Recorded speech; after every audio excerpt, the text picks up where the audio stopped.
Nithya Mariyappan audio நாவல்கள் channel உங்களை அன்புடன் வரவேற்கிறது. மனதுக்கு இதம் தரும் இனிய நாவல்களை நிதமும் கேட்டு மகிழுங்கள். உங்கள் ரசனைக்கு விருந்தளிக்கும் நாவல்களின் தொடர்ந்து கேட்க சேனலை சப்ஸ்கிரைப் பண்ணுங்க, லைக், ஷேர், கமெண்ட் பண்ணுங்க. இணைந்திருங்கள் நித்யா மாரியப்பன் ஆடியோ நாவல்கள் சேனலுடன். நான் உங்கள் ஆர்ஜே சக்தி. கண்ணாம்பூச்சி 16. என்னை சூழ்ந்த அவநம்பிக்கை என்னும் அந்தகாரத்தின் நடுவே சிறு ஒளி கீற்றாய் மின்னியது சந்திரனின் காதல்.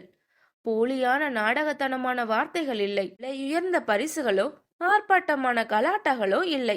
அவனிடமிருந்து எல்லாம் காதல், காதல், காதல் மட்டுமே. என்னவோ என்று அதை அவன் என்னிடம் சொல்லவே இல்லை. என்னதான் சொல்லாத காதலை செய்கையில் உணர்ந்தாலும் அதை காதலிப்பவனின் வார்த்தையின் மூலம் கேட்பதில் இருக்கும் சுகமே தனி. இத்தனை நாட்கள் நான் இருந்த தவத்திற்கு வரமாய் கிடைத்தது ஐ லவ் யூ ரோஹிணி என்ற அவனது காதல் பூசிய வார்த்தைகள். ரோஹிணியின் டைரி குறிப்பில் இருந்து. உதயச்சந்திரனை தன்னை காண வரவேண்டாம் என ரோஹிணி கூறி அன்றோடு 3 நாட்கள் முடிந்திருந்தது. அந்த 3 நாட்களில் அவன் அவளை காண வரவில்லை என்று எண்ணினால் நாம் தான் முட்டாள். தினம்தோறும் அவன் வருவதும் ரோஹிணியுடன் பேச முயல்வதும் அவள் அதை தவிர்ப்பதும் இந்த 2 நாட்களில் தொடர்கரை ஆகிவிட்டது. இவர்களின் இந்த கண்ணாம்பூச்சி மீனாட்சி சுந்தரேசர் போன்ற பெரியவர்களின் கண்ணுக்கு புலப்படவில்லை. மாலதி சேகர் போன்ற இளையவர்களுக்கும் தெரியவில்லை. அன்று மீனாட்சியின் காலுக்காக களிம்பு வாங்கி கொண்டு அப்படியே ரோஹிணியையும் பார்த்துவிட்டு வரலாம் என்று உதயச்சந்திரன் வந்திருந்தான். மீனாட்சியுடன் அமர்ந்து கதை பேசிக் கொண்டிருந்த மரகதம் உதயச்சந்திரனை கண்டதும் முகமலர வரவேற்றார். மீனாட்சி மருமகனுக்கு காஃபி போட சமையலறைக்குள் புகுந்து கொள்ள, ரோஹிணியோ அவன் வந்ததை அறிந்தாலும் காதில் ஹெட்போனை மாட்டிக்கொண்டு தனது அறைக்குள் முடங்கிக் கொண்டாள். மரகதம் மட்டும் உதயச்சந்திரனிடம் பேசிக் கொண்டிருந்தார். இப்போ அம்மாக்கு பரவாயில்லையா தம்பி? காயம் மாற ஆரம்பிச்சிடுமா. மாலுவும் சேகரும் எங்க? அவளை பார்க்குக்கு கூட்டிட்டு போயிருக்காருப்பா. மீனாக்கா இன்னுமா காஃபி போடுறீங்க? ஏய் ரோஹிணி, அந்த ஹெட்போனை கழட்டிட்டு வா, உன் வீட்டுக்காரர் வந்திருக்காருடி. மீனாட்சி காஃபி தம்ளருடன் வர, அவரது மகளோ ஒரு கையில் மொபைலும் மறு கையில் ஹெட்போனுமாக வந்து நின்றாள். காப்பியை வாங்கி கொண்டு மீனாட்சி நகர, மரகதமும் அவர்கள் பேசட்டும் என எண்ணியவர், மீனாக்கா, வடாமுக்கு அரைச்சு வச்சிருக்கேன், வரீங்களா? 2 பேரும் ஆளுக்கு ஒரு கையா ஊத்தி முடிச்சிடுவோம். இன்னைக்கு ஊத்தி வச்சாதான் ரோஹிணி ஊருக்கு போறப்ப டப்பால அடைச்சி கொடுக்க சரியா இருக்கும் என்று மீனாட்சியை தன்னுடன் அழைத்து சென்று விட்டார். உதயச்சந்திரன் காப்பியை மிருடு மிருடாக விழுங்கியபடியே, நான் உன்னை கூட்டிட்டு போக தான் வந்திருக்கேன் ரோஹிணி. இதுக்கு மேலையும் நீ இங்கேயே இருந்தா நமக்குள்ள பிரச்சனைன்னு அத்தை மாமா தப்பா நினைச்சுப்பாங்க என்கவும். இதுல தப்பா நினைக்க என்ன இருக்கு? அதுதானே உண்மை என்றாள் ரோஹிணி சொல்லென்று. உதயச்சந்திரன் இன்னும் அவளது மனக்குழப்பம் அகலவில்லை என்பதை உணர்ந்தவன் காலி தம்ளரையும் கையில் வைத்திருந்த களிம்பையும் தரையில் வைத்தான். அது உண்மையாகவே இருக்கட்டும். ஆனா நம்ம பிரச்சனைய தண்டோரா போட்டு சொல்லி அவங்க நிம்மதியை கெடுக்கணும்னு நினைக்கிறியா? கொஞ்சமாச்சும் அடுத்தவங்க உணர்ச்சிகளுக்கு மதிப்பு கொடு ரோஹிணி. எனக்கு மத்தவங்க உணர்ச்சியை மதிக்க தெரியாதா? அத நீங்க சொல்றீங்க பாருங்க. செம காமெடியா இருக்கு உதய். ப்ளீஸ் என்னை இரிட்டேட் பண்ணாம கிளம்புங்க. நான் மட்டும் போறதுக்கு இங்க வரல. டுமாரோ ஈவினிங் நம்ம அம்பலம்புழா கிளம்பணும். உனக்கு ஞாபகம் இருக்குதா?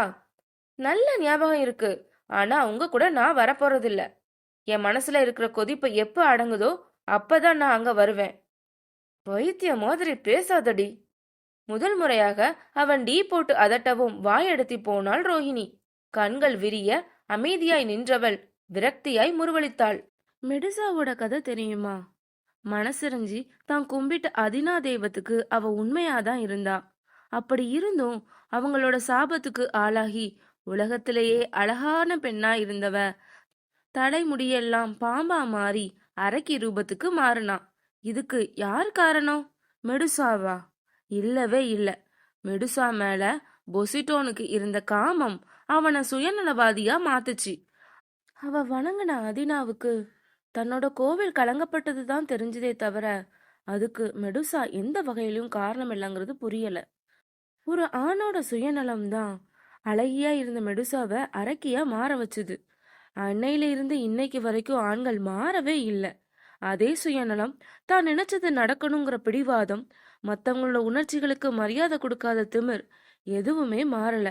அதுக்கு பெர்ஃபெக்ட் எக்ஸாம்பிள் நீங்க தான் உதய். உங்களோட சுயநலம் தான் சுவாதிய ஒரு முன்கோபக்காரன் கிட்ட சிக்கி வதப்பட வச்சிருக்கு. வார்த்தைகளை கோப அக்னியில் தோய்த்து வெகு வீரியத்துடன் வெளியிட்டாள் ரோஹிணி. உதயச்சந்திரன் வழக்கம் போல எந்த உணர்ச்சியும் முகத்தில் காமிக்கவில்லை. டீச்சர்ல, அதான் டைமிங் மிஸ் பண்ணாம கதை சொல்ற. எனக்கு எந்த ஒரு மெடிசாவோட கதையும் தெரியாது. நீ லிஸ்ட் போட்ட மாதிரி சுயநலம், நான் நினைச்சதுதான் நடக்கணுங்கிற குணம், அடுத்தவங்க ஃபீலிங்ஸை புரிஞ்சுக்காத திமிர், இதெல்லாம் எனக்கு இருந்துச்சுன்னா நீ இங்க நின்று பேசிட்டு இருக்க மாட்ட ரோஹிணி. லுக், எனக்கு இந்த டிராமாலாம் கொஞ்சம் கூட பிடிக்கல. B practical. சுவாதியையும் என்னையும் பத்தி கற்பனை பண்ணி நீ பேசுறதுக்கு முன்னாடி கொஞ்சம் நான் சொல்ல வரத காது கொடுத்து கேளு.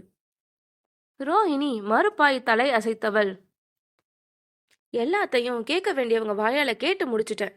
இனிமே யார் என்ன சொன்னாலும் என் காதுல ஏறாது. டிராமா பிடிக்காதுன்னு சொல்லிட்டு நீங்க தான் இங்க டெய்லியும் வந்து டிவி சீரியல் ஓட்டுறீங்க. ப்ளீஸ் கிளம்புங்க என்று கைகூப்பி விட்டு அங்கிருந்து தனது அறைக்கு செல்ல முற்பட்டாள். ஆனால் உதயச்சந்திரன் வேகமாக வந்து அவள் கரம் பற்றி நிறுத்தியவன், சுவாதி உன்கிட்ட என்ன சொன்னாலோ அது எல்லாமே போய் என்று அழுத்தமாக பொழிய வேகமாக கையை உதறினாள் ரோஹிணி. அவ சொல்றத மட்டுமே நம்பி நான் உங்ககிட்ட சண்டை போட நான் ஒன்னு முட்டாள் இல்ல உதய். நீங்களும் சுவாதியும் லவ் பண்ணினீங்கன்னு அத்தையே சொன்னாங்க. அவ உங்ககிட்ட வந்து மேரேஜ் செஞ்சுக்க சொல்லி கெஞ்சின கதை, நீங்க குடும்ப பொறுப்பை காரணம் காட்டி அவளை தட்டி கழிச்ச கதை எல்லாமே அவங்க சொல்லி நான் கேட்டதுதான். அவங்க சொன்னத மாமாவும் இல்லைன்னு சொல்லல. எந்த பெத்த தாயும் தன்னோட மகனை பத்தி இல்லாதது போலாது பேச மாட்டாங்க. அதுலயும் அத்தைக்கு நீங்கன்னா உயிர். சுவாதிய கல்யாணம் பண்ணி பணக்கார வாழ்க்கை வாழ வேண்டிய மகன் என்ன மாதிரி ஒருத்தி கூட கஷ்டப்படுறது அவங்களுக்கு அப்ப பிடிக்கல. அவங்கள விடுங்க. உங்ககிட்ட என் சம்பந்தப்பட்ட எந்த விஷயத்தையாவது நான் மறைச்சிருப்பேனா? ஆனா நீங்க ஒருத்திய காதலிச்சதைய மறைச்சிருக்கீங்க உதய். அன்னைக்கு ரெஸ்டாரண்ட்ல சுவாதி கிட்ட என் உதய் யாராச்சும் காதலிச்சிருந்தா என்கிட்ட மறைச்சிருக்க மாட்டார்னு ரொம்ப திமிரா நான் சொன்னேன். அப்ப அவ என்ன சொன்னா தெரியுமா? எந்த ஆம்பளையும் தன்னோட முதல் காதலை பத்தி ஒய்ஃப் கிட்ட சொல்ல மாட்டான், அதுலயும் உன் புருஷ மாதிரி கோல சொல்லவே மாட்டான்னு சொன்னான். அவ வாழ்க்கையில சந்திச்ச ஆம்பளைங்களை வச்சு உங்களை குத்தம் சொல்றான்னு நினைச்சேன். ஆனா அவ சரியாதான் சொல்லியிருக்கா. உங்களை நல்லா புரிஞ்சுக்கிட்டேன்னு இத்தனை நாள் கற்பனை குதிரையில பறந்த நான் தான் அவகிட்ட தோத்து போய் நிக்கிறேன் உதய். என்னால இதை டைஜஸ்ட் பண்ணிக்கவே முடியல. தனது மனக்குமரல்கள் அனைத்தையும் கொட்டி தீர்த்துவிட்டு இப்பொழுது என்ன சொல்ல போகிறாய் என்ற ரீதியில் கணவனை பார்த்து வைத்தாள் ரோஹிணி. உதயச்சந்திரனோ எவ்வித உணர்ச்சியும் காட்டாமல் சில நிமிடங்கள் சிலையாய் நின்றவன் மனம் நொந்து அங்கிருந்து கிளம்பிவிட்டான். அவன் கிளம்பியதும் கண்ணீர் பெருகியது ரோஹிணிக்கு. அவனை வருத்திவிட்டோமே என்ற உணர்வால் வந்த கண்ணீர் தான் அது. அவளது கண்ணீர் சுரப்பி கூட அவளுக்கு எதிராக சரி செய்தது. ஹால் சோபாவில் அமர்ந்தவள் கண்ணீரை துடைத்துக் கொண்டாள். எவ்வளவு நேரம் அப்படியே அமர்ந்திருந்தாலோ தெரியவில்லை. வாயலில் நிழலாடவும் சுய உணர்வு பெற்றாள். வந்தவர் மீனாட்சி. அவளது காலடியில் இருந்த காலி தம்ளரை எடுத்துக்கொண்டவர் உதயச்சந்திரன் வாங்கி வந்த களிம்பையும் அங்கே கிடக்கவும் எடுத்து ரோஹிணியிடம் நீட்டினார். இது அன்னைக்காக மாப்பிள்ள வாங்கிட்டு வந்ததுன்னு நினைக்கிறேன் ரோஹிணி. இப்ப பார்த்து உங்க அப்பாவும் வீட்டுல இல்லையே, நீ அவங்க வீட்டுல இதை கொடுத்துட்டு வரியாடி? பாவம், மருந்து போலனா காயம் எரியும்ல. ரோஹிணிக்கு கணவனின் இல்லத்திற்கு செல்ல விருப்பமில்லை என்றாலும் ராதாவுக்காக வாங்கி கொண்டாள். மானதின் ஸ்கூட்டி பெப்பை எடுத்துக்கொண்டவள் அவனது வீட்டை நோக்கி பயணித்தாள். மணி 10 தாண்டி விட்டதால் வெயில் கொஞ்சம் அதிகம்தான். அவள் உதயச்சந்திரன் இல்லத்தை அடைந்த போது சூரியனின் தயவால் வியர்வை நனைந்தே விட்டாள். ஸ்கூட்டியை ஸ்டாண்ட் போட்டு விட்டு வீட்டிற்குள் அவள் அடி எடுத்து வைத்த போதே ராதாவின் குரல் கேட்டது. என் வாய் தான் எல்லாத்துக்கும் காரணம் உதய். புத்தி கெட்டத்தனமா பேசி உன் வாழ்க்கைக்கு நானே உழ வச்சிட்டேனடா. தொடர்ந்து அவரை ஆறுதல் படுத்தியது உதயச்சந்திரனின் குரல். விடுங்கம்மா, நான் எப்பவுமே என் மனசுல நினைக்கிறது உங்க 2 பேர்கிட்டையும் ஷேர் பண்ணதே இல்லை. திடீர்னு ஒரு பொண்ணு வீட்டுக்கு வந்து என்கிட்ட மேரேஜ் பத்தி பேசுனா நீங்க லவ்னு தானே நினைப்பீங்க. உங்ககிட்ட நான் விளக்கம் கொடுத்துருக்கணும். நீங்க மட்டும் இல்லை, இங்க கிளாஸ்ல நிறைய பேர் நாங்க லவ்வர்ஸ் தான் நினைச்சிட்டு இருந்தாங்க. ஒவ்வொருத்தர்கிட்டையும் போய் அவ தான் என்னை லவ் பண்றா, எனக்கு அப்படி ஒரு எந்த எண்ணமும் இல்லைன்னு விளக்கம் கொடுக்க எனக்கு தோணல. அதோட விளைவு தான் உங்ககிட்டையும் சுவாதியை பத்தி நான் எதுவுமே சொல்லாம விட்டது. அது உன் சுபாவம் உதய். நீ எப்பவும் மனசுல இருக்கிறத முகத்துல காட்டாத பையன். நீ வாய் திறந்து அது வேணும் இது வேணும்னு கேட்டதே இல்ல. அப்படியே நீயா விரும்பி எங்ககிட்ட கேட்டது ரோகிணிய மேரேஜ் பண்ணிக்க விரும்புறேன், அவங்க வீட்ல பேசுறீங்களாங்கிறது மட்டும்தான்.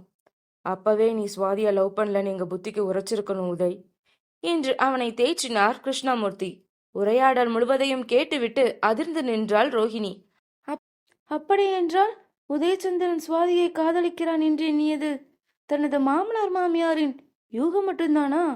அப்படிதான் இருக்க வேண்டும்.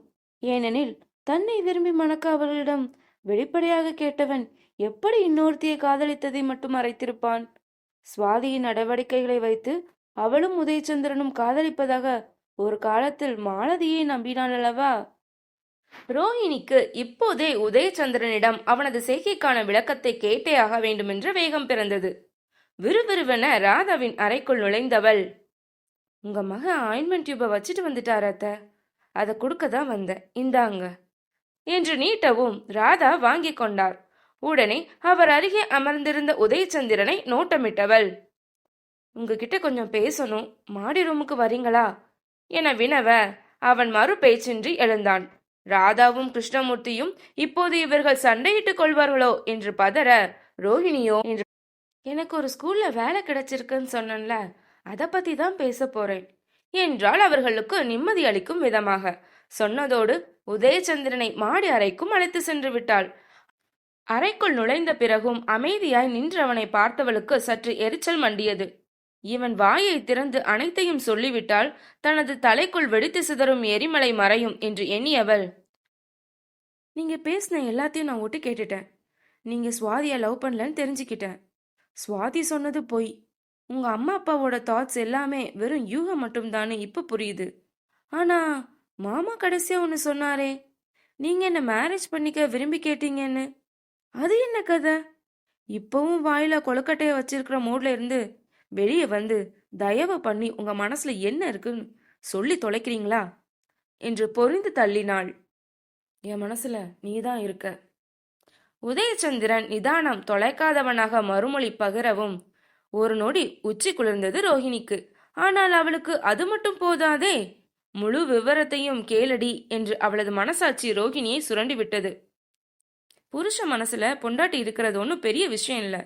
ஆனா நான் கேட்டது அது இல்லை.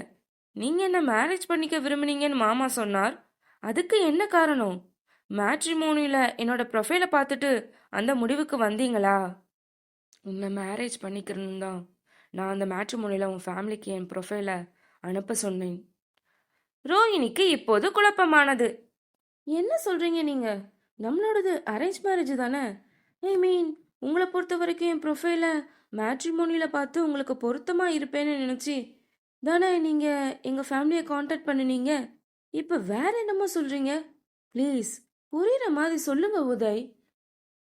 நான் உன்னை மேட்ரிமோனி ப்ரொஃபைலில் பார்க்கல ரோஹிணி. அதுக்கு முன்னாடி என் ஃப்ரெண்ட் சதீஷோட மேரேஜில் தான் பார்த்தேன். பார்த்த அந்த செகண்டில் நான் உன்னை லவ் பண்ண ஆரம்பிச்சிட்டேன். வாட்?